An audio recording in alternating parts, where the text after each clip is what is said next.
Hello दोस्तों, तो आज हम लोग चैप्टर 1 का क्वेश्चन आंसर करने वाले हैं। हम लोगों ने चैप्टर 1 पूरा पढ़ लिया था। अब हम लोग चैप्टर 1 का क्वेश्चन आंसर करने वाले हैं, जिसका शीर्षक है प्रारंभिक कथन क्या, कब, कहाँ और कैसे।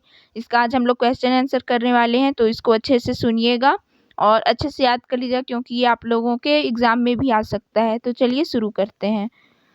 तो इसका सबसे पहला है आओ याद करें, जो कि निम्नलिखित को सुमेल करो। मतलब इन लोगों को जो जिसके लिए सही है उससे मिलान करना है। तो पहला है, जिसका मैंने आंसर भी लिख रखा है, तो वो भी आप लोगों को मैं दिखाऊंगी। पहला है नर्मदा घाटी। तो आप लोगों को बताना है कि इसमें से किसमें नर्मदा घाटी के साथ मिलान हो सकता है। या मगध का, गारो पहाड़ियाँ, सिंधु तथा इसकी सहायक नदियाँ, गंगा घाटी। तो सबसे पहले हम लोग अब इसका उत्तर देखेंगे। तो ये रहा इसका उत्तर। तो नर्मदा घाटी, जो कि हम लोगों ने पढ़ा था, आखेट तथा संग्रहण के लिए यहाँ पे बहुत यहाँ पे लोग रहते थे जो आखेट तथा संग्रहण करते थे नर्मदा घाटी के पास। मगध पहला बड़ा राज्य था, तो इसलिए आप लोगों को ये याद रखना है कि मगध जो है वो पहला बड़ा राज्य था। गारो पहाड़ियाँ आरंभिक कृषि के काम में आती थीं। सिंधु तथा इसकी सहायक नदियाँ प्रथम नगर थीं। प्रथम नगर इसी के किनारे बसे हुए थे। इसलिए आप लोगों को ये भी याद रखना है कि सिंधु तथा इनकी सहायक नदियों के किनारे प्रथम नगर बसे हुए थे। गंगा घाटी, तो यहाँ लगभग 2500 वर्ष पूर्व के नगर हैं। गंगा घाटी के किनारे आप लोगों को बहुत सारे लगभग 2500 वर्ष पूर्व के नगर यहाँ पे मिल जाते हैं। तो ये सब आप लोगों को याद रखना है। ये आप लोगों को पूछ सकते हैं, इसलिए इसको याद रखिएगा। ओके,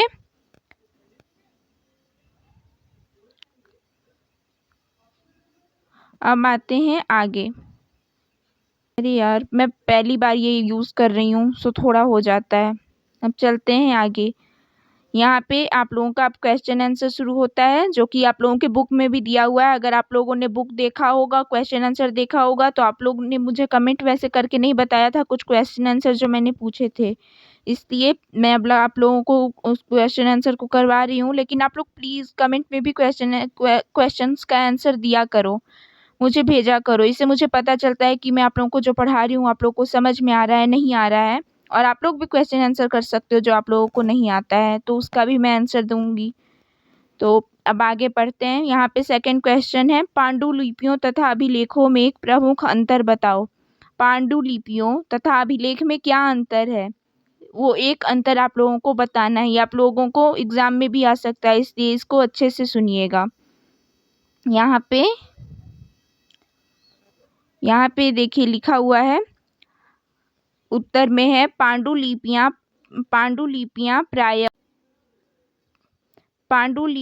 प्रायः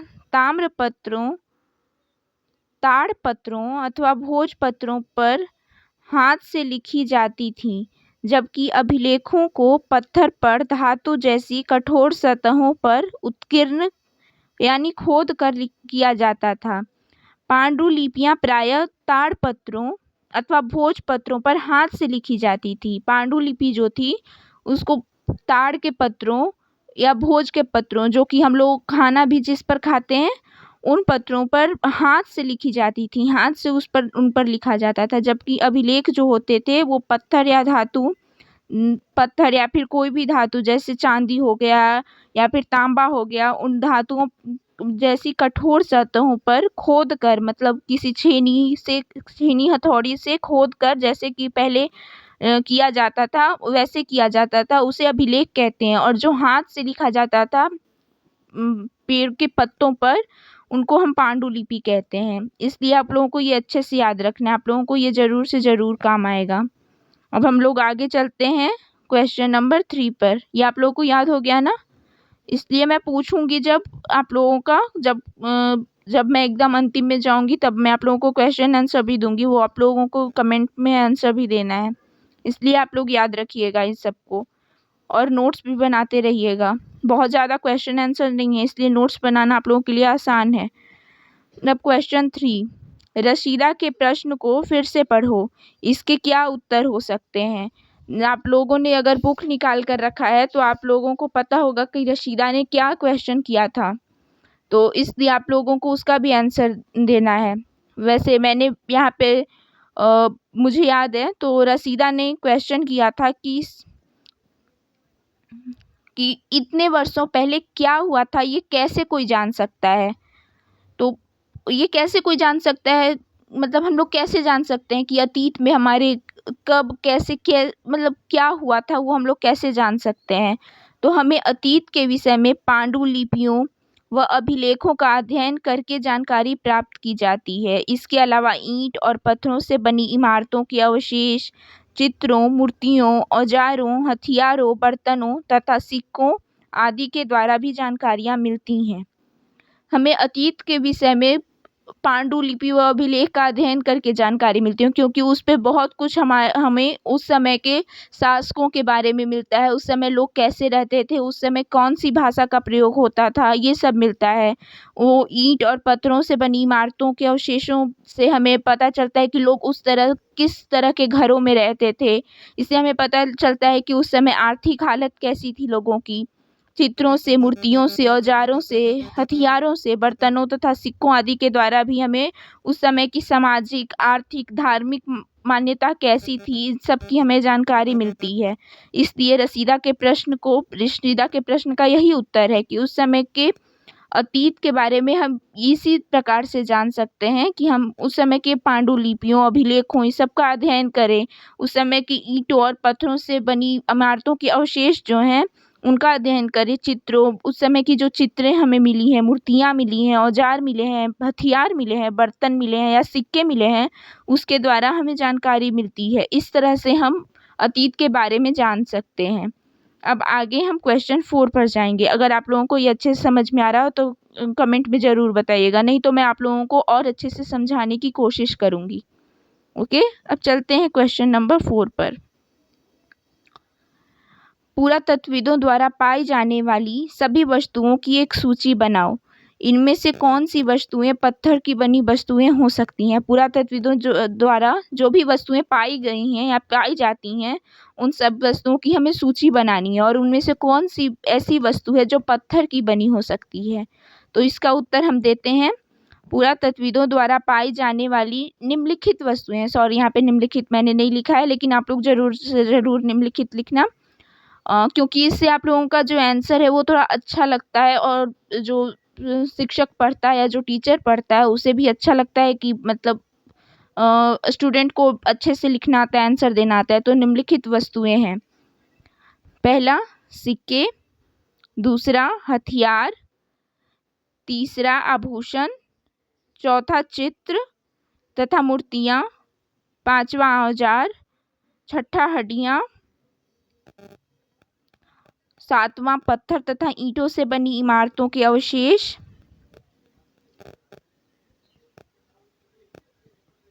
अब पत्थर से बनी वस्तुएं हम देख लेते हैं। पत्थर से बनी वस्तुएं हैं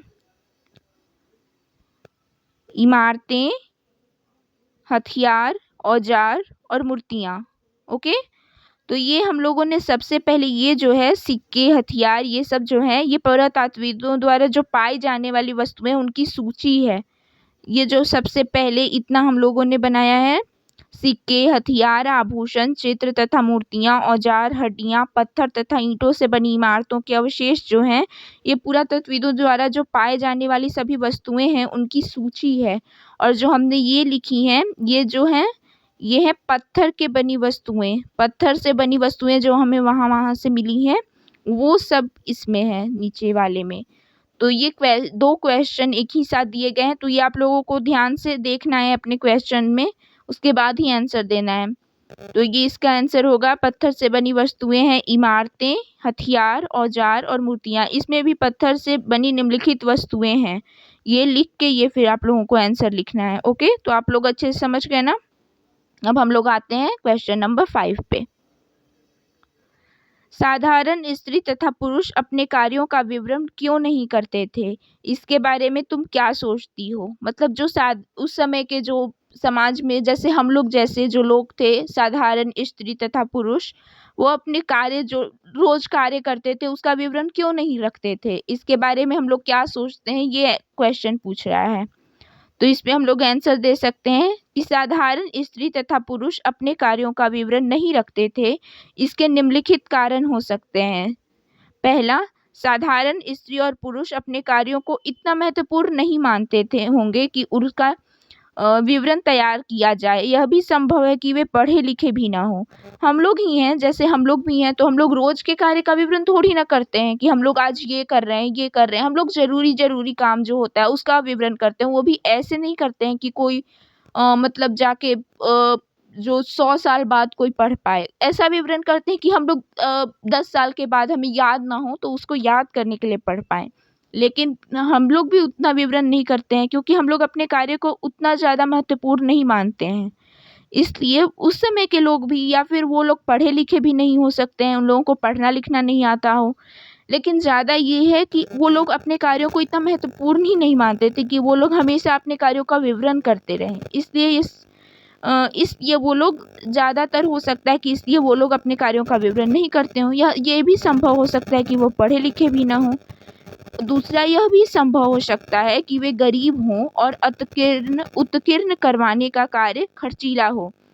हाँ, ये भी संभव हो सकता है कि जैसे हम ही लोग हैं, हम लोग को अगर लगता हो कि हम लोगों के रोज के कार्यों को जो हम लोग रोज करते हैं उसको करवाने, मतलब उसको पहचानवाने के लिए बहुत सारे पैसे खर्च करने पड़े, तो हम लोग भी वो कार्य नहीं करेंगे।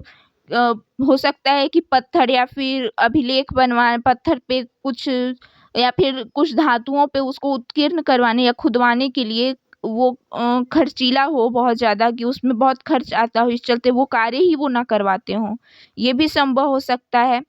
इसलिए वो, मतलब ये बहुत सारे ऐसे कारण हैं जिसके कारण हो सकता है कि साधारण स्त्री पुरुष उस समय अपने कार्यों का विवरण नहीं रखते थे।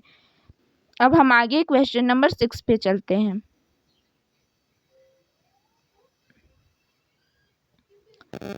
क्वेश्चन नंबर 6, कम से कम 2 ऐसी बातों का उल्लेख करें जिनसे तुम्हारे अनुसार राजाओं और किसानों के जीवन में भिन्नता का पता चलता है।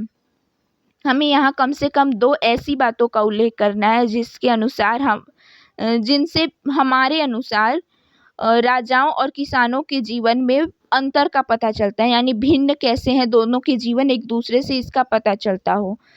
तो ये तो उत्तर बहुत आसान है। उत्तर में हो जाएगा कि राजाओं और किसानों के जीवन में अंतर, राजाओं का जीवन वैभव और ऐश्वर्य से परिपूर्ण था।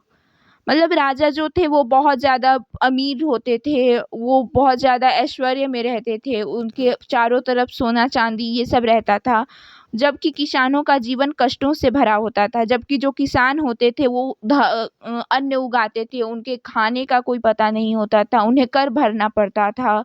ऊपर से उनके घर का भी कोई ठीक नहीं था, टूटा फूटा होता, कैसा होता।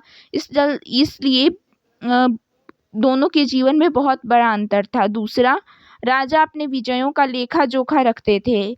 राजा जहाँ भी अपनी विजय करते, मतलब राजा जो भी राज्य जीतते थे या फिर किसी लड़ाई में जीतते थे तो उसका लेखा जोखा रखा करते थे, मतलब उसको लिखा करते थे, उसको उत्कीर्ण करवाया करते थे।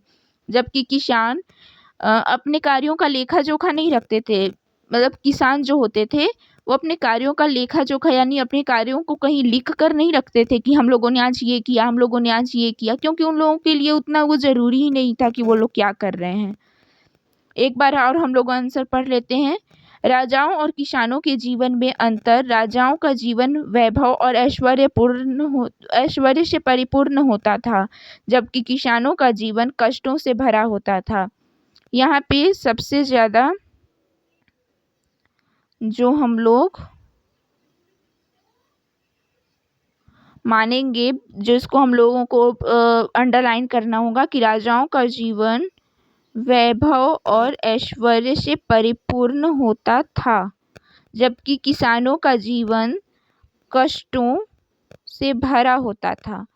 इतना हम लोगों को कर लेना है। और दूसरा में होगा, राजा अपनी विजयों का लेखा जोखा रखते थे, जबकि किसान अपने कार्यों का लेखा जोखा नहीं रखते थे। इतना हम लोगों को अंडरलाइन कर लेना है, इससे आप लोगों को आंसर याद आ जाएगा। ओके, सो अब चलते हैं हम लोग क्वेश्चन नंबर 7 पे। आओ करके देखें। तो इसमें क्या है, एक बार क्वेश्चन पढ़ लेते हैं हम लोग। ओके, इसमें है क्वेश्चन नंबर 7, पृष्ठ 1 पर शिल्पकार शब्द का पता लगाओ। आज प्रचलित कम से कम 5 भिन्न भिन्न शिल्पों की सूची बताओ। क्या ये शिल्पकार क स्त्री, ख पुरुष या ग स्त्री तथा पुरुष दोनों होते हैं। मतलब पहले जो पहला पृष्ठ है, जो हम लोग का पहला पेज है, उसमें जो शिल्पकार शब्द है उसका पता लगाना है हम लोगों को। और आज के प्रचलित कम से कम, मतलब आज के समय में जो कम से कम 5 ऐसे शिल्पों की सूची बनाना है जिसमें पहला स्त्री काम करती है उस मतलब शिल्प की, शिल्प का कार्य, ख पुरुष शिल्प का कार्य वो करता है, या फिर ग स्त्री और पुरुष दोनों करते हैं, वैसे कार्यों का हमें पता लगाना है, वो भी शिल्पकार। ओके, तो इसका उत्तर हम लोग देखते हैं। इसका उत्तर हो जाएगा, ये ऐसे हम लोग बनाएंगे। तो ये हम लोगों ने इस चलते ये बनाया है क्योंकि ये आप लोगों को अच्छे से जानने में मदद करेगा, और आप लोग भी ऐसे ही क्वेश्चन आंसर लिखोगे अगर एग्ज़ाम में, तो ये टीचर्स को ज़्यादा पसंद आता है, उन लोगों को देखने में ज़्यादा अच्छा लगता है। तो आप लोग भी ऐसे ही बनाने की कोशिश करना। ओके, अगर क्वेश्चन आता है तो से मतलब ऐसे हम लोग लिख लेते हैं, सूची बना लेते हैं एक तरह से। शिल्प, पहला हस्तशिल्प। तो यहाँ हस्तशिल्प में आप लोग देख सकते हो, यहाँ पर ग स्त्री तथा पुरुष दोनों कार्य करते हैं हस्तशिल्प में। सिर्फ स्त्री या सिर्फ पुरुष कार्य नहीं करते, इसमें दोनों का कार्य होता है। दूसरा भवन शिल्प, मतलब भवन बनाने का कार्य या फिर घर बनाने का कार्य, तो वो ज़्यादातर आप लोग देखेंगे कि पुरुष ही करते हैं, वो स्त्री नहीं करती हैं। स्त्री सामान भले ही ढोती हैं, लेकिन घर जो बनता है वो पुरुष ही बनाता है, राजमिस्त्री जिसे हम लोग कहते हैं। मूर्ति शिल्प, जैसे मूर्तियाँ बनाना, जैसे मूर्ति बनाते हैं हम लोग, तो वो स्त्री और पुरुष दोनों करते हैं। इसमें कोई ये नहीं है कि स्त्री नहीं कर सकती या पुरुष ही करेगा या फिर स्त्री ही करेगी, इसमें ये दोनों कार्य करते हैं। इस चलते मूर्ति शिल्प में हो जाएगा स्त्री और पुरुष दोनों। चौथा काष्ठ शिल्प, मतलब जो लकड़ी का काम होता है, जिससे हम लोगों का बेड बनता है, फर्नीचर बनता है, वो कार्य ज़्यादातर हम लोग देखेंगे पुरुष ही करता है। हम लोग अपने अगल बगल भी देखते हैं, पुरुष ही ज़्यादातर काष्ठ शिल्प का कार्य करते हैं, मतलब फर्नीचर बनाने का कार्य ज़्यादातर पुरुष ही करते हैं, इसलिए पुरुष होंगे। 5th में है हम लोगों का चर्म शिल्प। 5वां है चर्म शिल्प। चर्म शिल्प मतलब चमड़े से कुछ बनाने का कार्य, जैसे चप्पल, जूता, ये सब जो बनता है चमड़े से बनता है। पर्स, ये सब चमड़े से बनता है। ये सब कार्य भी ज़्यादातर पुरुष ही करते हैं, इसलिए यहाँ पे भी पुरुष हो जाएगा।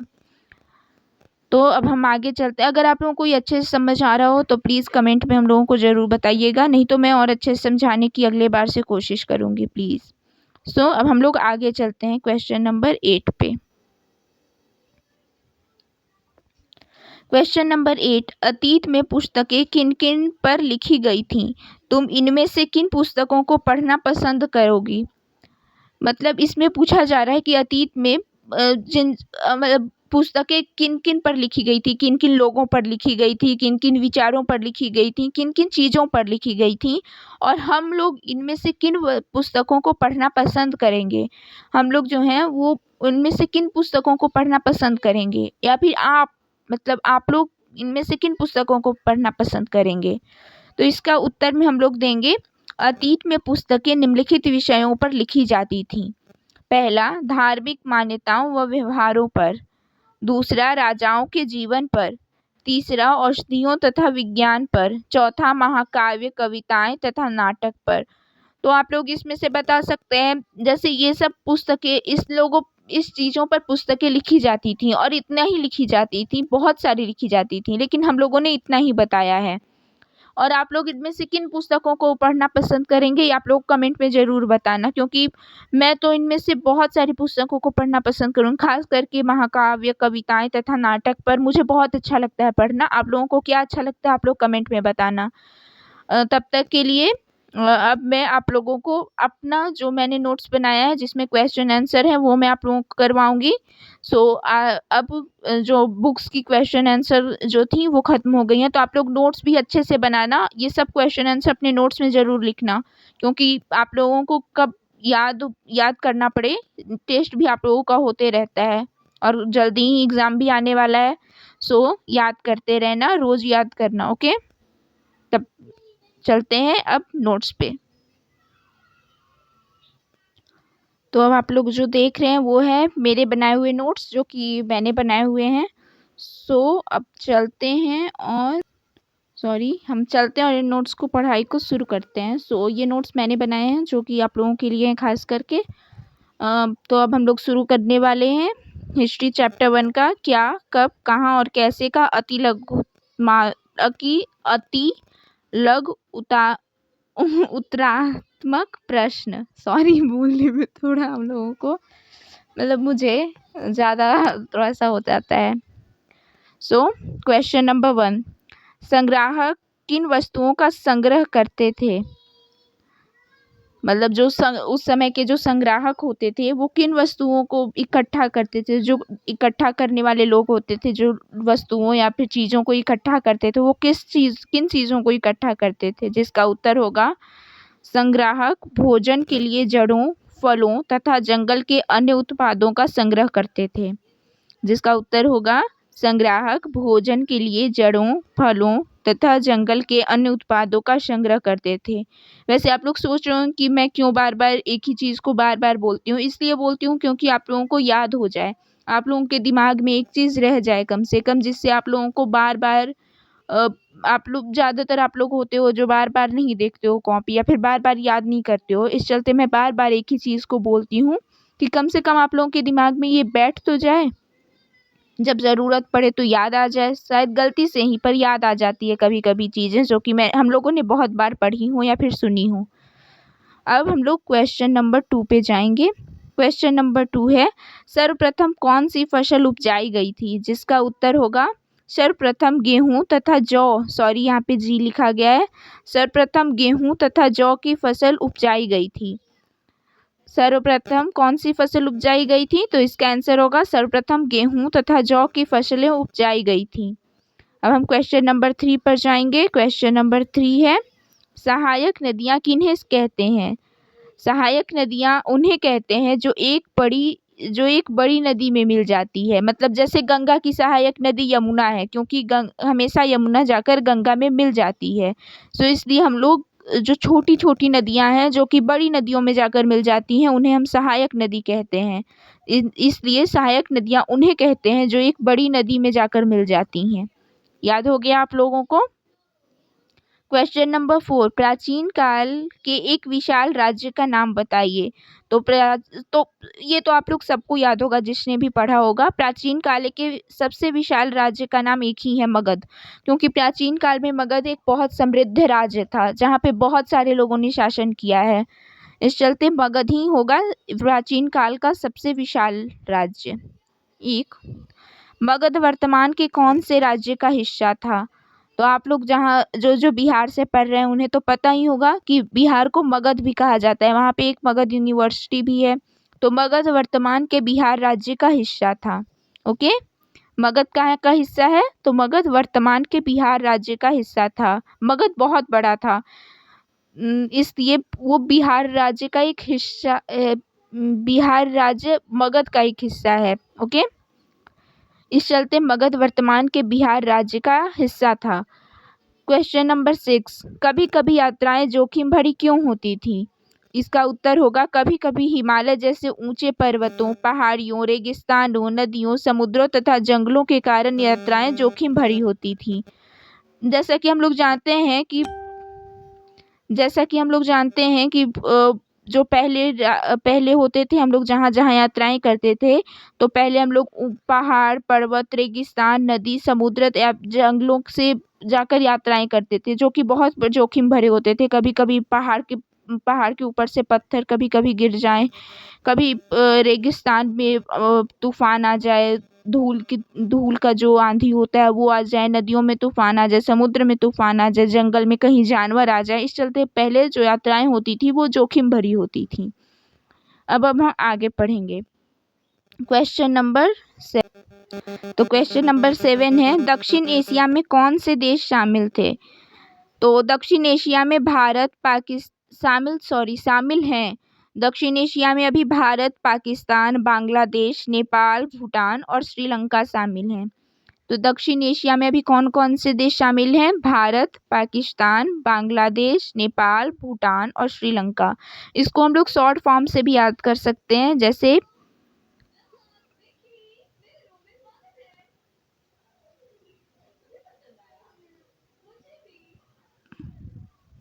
जैसे भाप बने भूश्री या फिर भाप बने श्री भूश्री ज़्यादा ठीक है। भाप बने भूश्री यानी भारत, भा से भारत, प से पाकिस्तान, ब से बांग्लादेश, ने से नेपाल, भू से भूटान और श्री से श्रीलंका शामिल हैं। क्वेश्चन नंबर 8, इंडिया शब्द किससे निकला है? इसे संस्कृत में क्या कहा जाता है? तो इसका उत्तर होगा इंडिया शब्द इंडस से निकला है, जिसे संस्कृत में सिंधु कहा जाता है, जो कि हम लोग सबको पता है कि इंडिया शब्द जो है इंडस से निकला है, जिसे संस्कृत में सिंधु कहा जाता है, जो कि सिंधु नदी भी थी, जो कि अब नहीं है।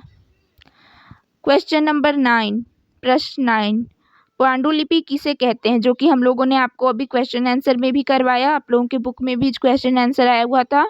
तो हाथ से लिखी पुस्तकों को पांडुलिपि कहते हैं। इसे और अच्छे से मतलब अगर आपको लघु उत्तरीय प्रश्न में आता है तो आप इसे लिख सकते हैं कि पांडुलिपि उन्हें कहते हैं जो ताड़पत्रों या भोजपत्रों पर हाथ से लिखी गई लिपियों को पांडुलिपि कहते हैं। तो इसलिए आप लोग लघु उत्तरीय प्रश्न में लिख सकते हैं। ये अति लघु उत्तरीय प्रश्न है, इस चलते हम लोगों ने छोटा लिखा है कि हाथ से लिखी पुस्तकों को पांडुलिपि कहते हैं।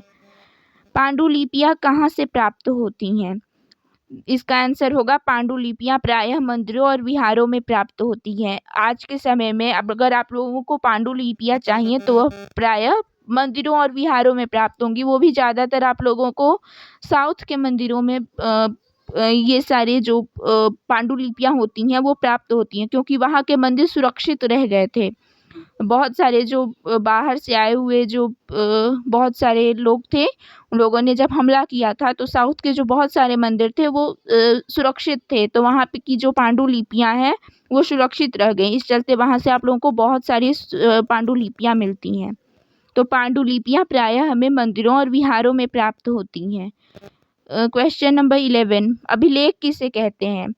तो इसका उत्तर होगा पत्थर अथवा धातु जैसी अपेक्षाकृत कठोर सतहों पर उत्कीर्ण अभिलेख कहलाते हैं, जो कि हम लोगों ने पहले भी आंसर किया है। पत्थर अथवा धातु जैसी अपेक्षाकृत कठोर, जो भी कठोर चीज होती है उसकी सतह पर जो छेनी या हथौड़ी या भी किस पत्थर से भी उत्कीर्ण लेख या को अभिलेख कहा जाता है। पुरातत्वविद किसे कहते हैं? सॉरी, थोड़ा सा मिट गया है। पुरातत्वविद किसे कहते हैं? तो अतीत में बनी और प्रयोग में लाई जाने वाली वस्तुओं की खोज एवं अध्ययन करने वाले व्यक्ति पुरातत्वविद कहलाते हैं। जैसे हम ही लोग हैं, अगर हम ही लोग अतीत के बारे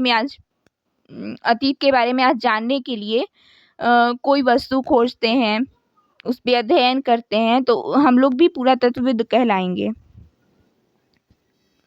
क्वेश्चन नंबर 13, इतिहासकार किसे कहते हैं? इसका उत्तर होगा इतिहासकार उन्हें कहते हैं जो अतीत का अध्ययन करते हैं, मतलब जो अतीत के बारे में अध्ययन करते हैं।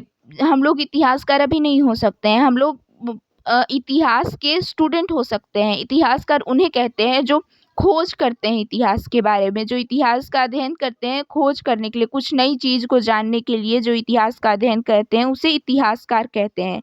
जैसे अगर ये किताब किसी ने लिखी है तो उसे हम इतिहासकार कहेंगे, लेकिन हम लोग स्टूडेंट हुए, हम लोग इतिहासकार नहीं कहे जाएंगे। ओके, तो इतिहासकार उन्हें कहते हैं जो अतीत का अध्ययन करते हैं।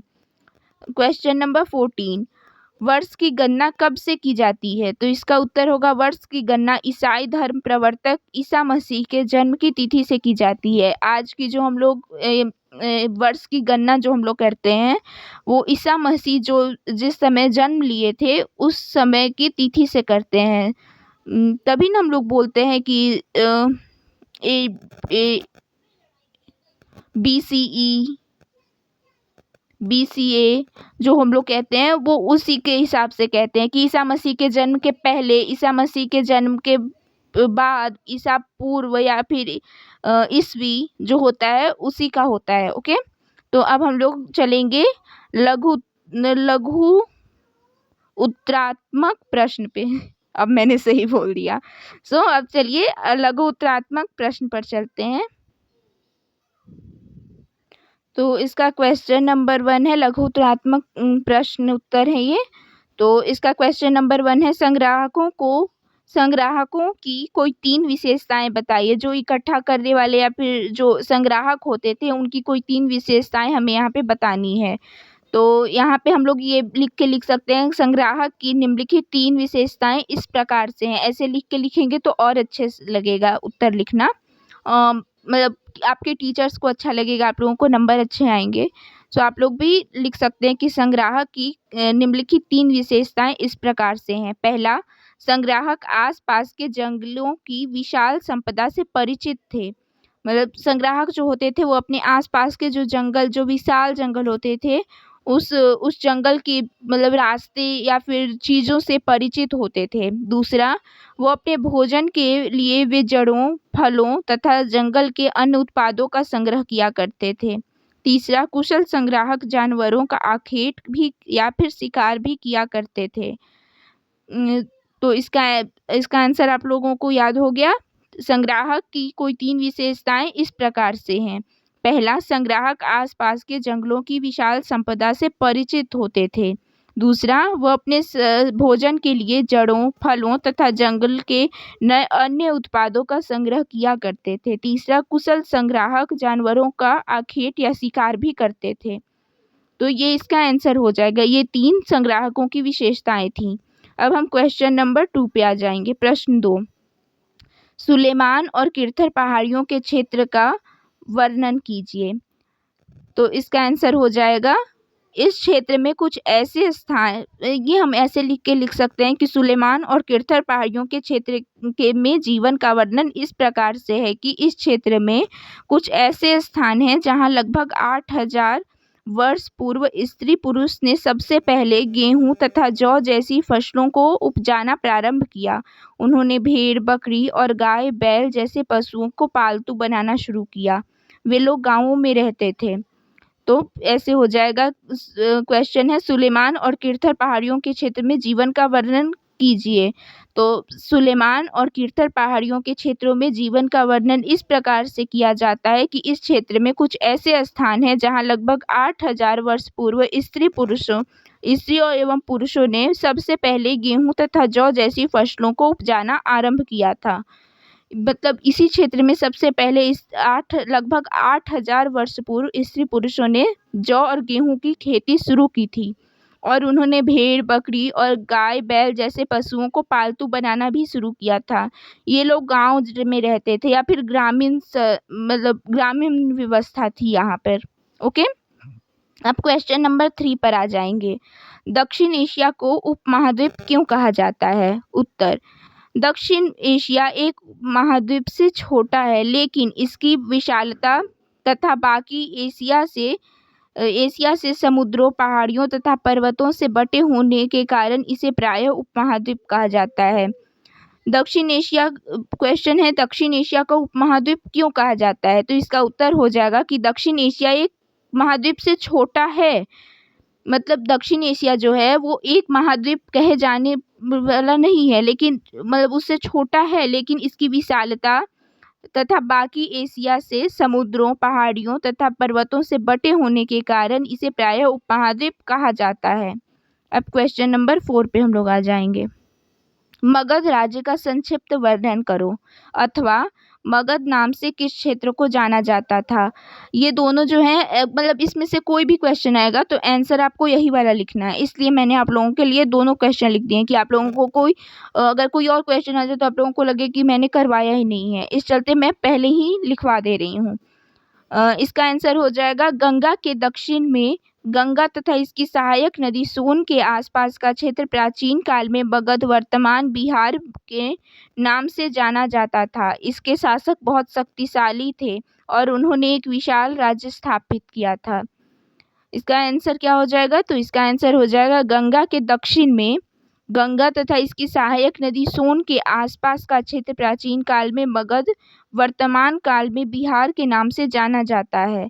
इसके शासक बहुत शक्तिशाली होते थे और उन्होंने एक विशाल साम्राज्य का स्थापित किया था। अब क्वेश्चन नंबर 5 पे आ जाएंगे। ओके, ये सब आप लोगों को नोट्स बना लेना है और अच्छे से याद करना है, ये सब आप लोगों को बहुत काम आएगा क्वेश्चन आंसर बनाने में।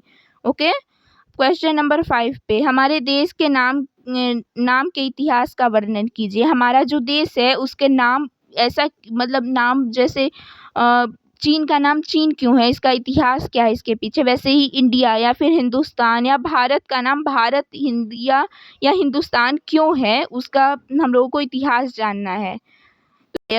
इंडिया तथा भारत जैसे हमारे देश के नाम के इतिहास का वर्णन इस प्रकार से है कि हम अपने देश के लिए हम प्रायः इंडिया तथा भारत जैसे नामों का प्रयोग करते हैं।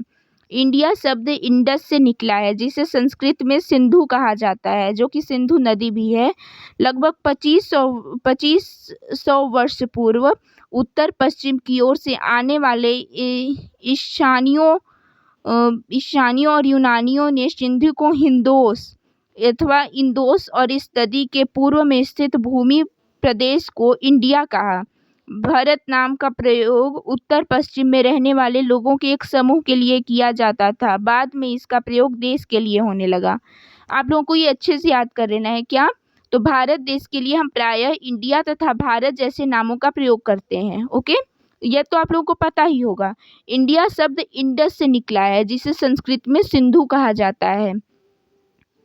लगभग 2500 वर्ष पूर्व उत्तर पश्चिम की ओर से आने वाले ईसाइयों और यूनानियों ने सिंधु जो नदी थी उसे हिंदोस अथवा इंदोस कहा था, क्योंकि उन्हें स नहीं कहना आता था या फिर पता नहीं क्या नहीं कहना आता था, क्योंकि हिंदोस तो कहा उन्होंने, हिंदोस अथवा इंदोस, और इस नदी के पूर्व में स्थित भूमि प्रदेश को इंडिया कहा था।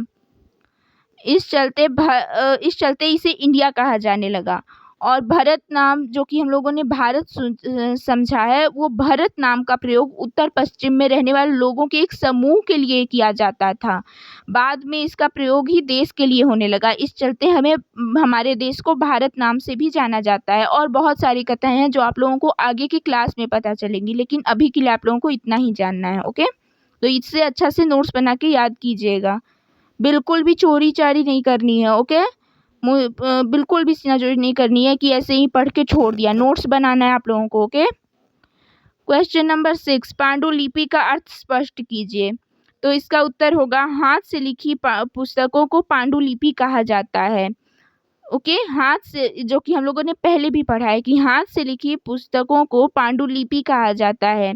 अंग्रेजी में पांडुलिपि के लिए प्रयुक्त होने वाला, जो कि अंग्रेजी में जो पांडुलिपि के लिए जो प्रयुक्त होने वाला शब्द अंग्रेजी में पांडुलिपि के लिए प्रयुक्त मैन्यूस्क्रिप्ट शब्द, जो कि मैन्यूस्क्रिप्ट हम लोग बोलते हैं, वो शब्द लैटिन शब्द मेनू, जिसका अर्थ हाथ है, से निकला है। मैन्यूस्क्रिप्ट शब्द लैटिन शब्द मेनू, जिसका अर्थ हाथ है, से निकला है। ओके, अतीत में लिखी पांडुलिपियाँ प्रायः ताड़पत्रों अथवा हिमालय क्षेत्र में उगने वाले भूर्ज नामक पेड़ की छाल से विशेष तरीके से तैयार भोजपत्र पर लिखी मिलती हैं। ओके, तो अतीत में लिखी जो पांडुलिपियाँ हैं वो प्रायः ताड़पत्रों अथवा हिमालय क्षेत्र में उगने वाले भूर्ज नामक जो पेड़ होता था उसकी छाल से विशेष तरीके से तैयार किए गए भोजपत्र पर लिखी मिलती हैं। ओके, तो ये आप लोगों को अच्छे से याद कर लेना है, क्योंकि पांडुलिपि और अभिलेख के बारे में तो ज़रूर क्वेश्चन पूछेगा, तो ये ज़रूर याद कर लेना है। और भारत नाम का इतिहास क्या है वो भी आप लोगों को अच्छे से याद करना है। क्वेश्चन नंबर 7, अंडमान द्वीप एवं शहरों में रहने वाले लोगों के भोजन प्राप्ति के तरीकों में क्या अंतर है? जिसका उत्तर हो जाएगा, अंडमान द्वीप के अधिकांश लोग अपना भोजन मछलियां पकड़कर, शिकार करके तथा फल फूल के संग्रह द्वारा प्राप्त करते हैं। इसके विपरीत शहरों में रहने वाले लोग खाद्य आपूर्ति के लिए अन्य व्यक्तियों पर निर्भर करते हैं। अंडमान द्वीप के जो अधिकांश लोग होते थे वो अपना भोजन मछलियां पकड़कर, शिकार करके तथा फल फूल के संग्रह द्वारा प्राप्त करते थे। इसके विपरीत जो लोग शहर में, या फिर आज भी जो कि हम लोग हैं जो शहर में रहते हैं, वो लोग, हम लोग की खाद्य आपूर्ति अन्य व्यक्तियों पर निर्भर करती है। जैसे कि खेत में अगर किसान आज खेती नहीं करेंगे तो हम लोग आज शहर में खाना नहीं खा पाएंगे, क्योंकि हम लोगों के लिए अन्न ही नहीं होगा, चावल नहीं होगा, गेहूं नहीं होगा, तो हम लोग कहाँ से खाना खा पाएंगे? तो हम लोग दूसरों पर आश्रित हैं। यही इसका आंसर होगा। ओके, क्वेश्चन नंबर 8, तिथियों के साथ लगाए जाने वाले BC तथा AD से क्या तात्पर्य? जो कि हम लोगों ने पहले भी पढ़ा कि वर्ष की गणना कब से की जाती है, जो कि हम लोगों ने ईसाई धर्म के प्रवर्तक ईसा मसीह के जन्म की तिथि से की जाती है, पढ़ा। अब इसी का उत्तर हम लोग लघु उत्तरीय में भी जानेंगे। तो इसका उत्तर हो जाएगा, तिथियों के साथ लगाए जाने वाले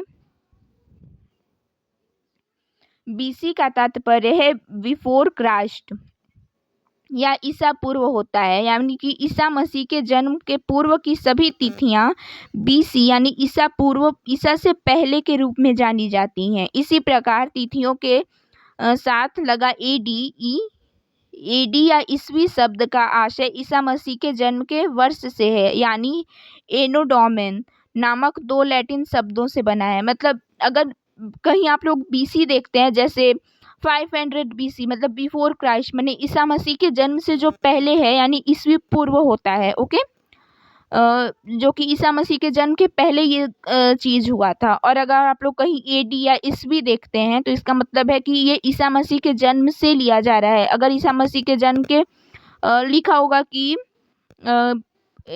1 ईस्वी पूर्व, मतलब नहीं 1 ईस्वी, तो वो लिया जाएगा कि ईसा मसीह के जन्म के 1 ईस्वी बाद, या फिर 1 ईस्वी।